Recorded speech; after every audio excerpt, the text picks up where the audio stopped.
It is crucial to be conscious of sustainability in the wider construction sector at the moment, given that 25% of UK carbon emissions come from the built environment. It's crucial to target not just carbon, but the wider impacts on nature as well, both on our projects and down the value chain. And the Regenerative Twin has really given us the behaviours, approaches and tools to be able to further understand our biggest impacts on nature.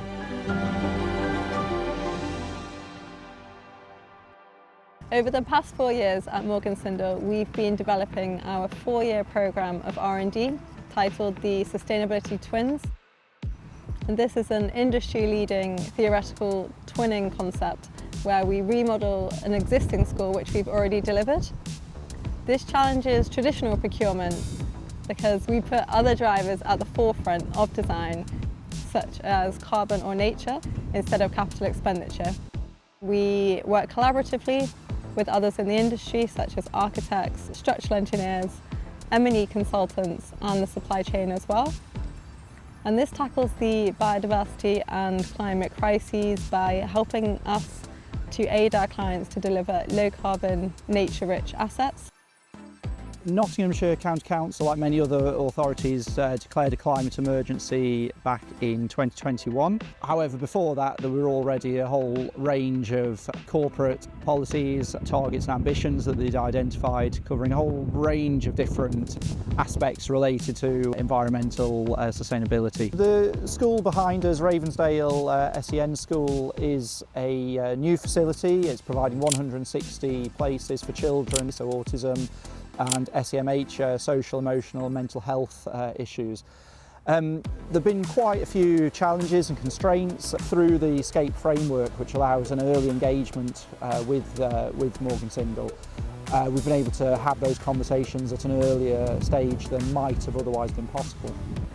For the Regenerative Twin, there were 21 metrics across 4 different categories.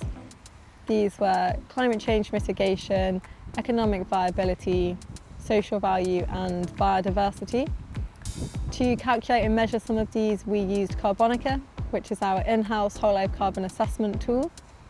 And we discovered that from early stage engagement, we can reduce whole life carbon up to 84%.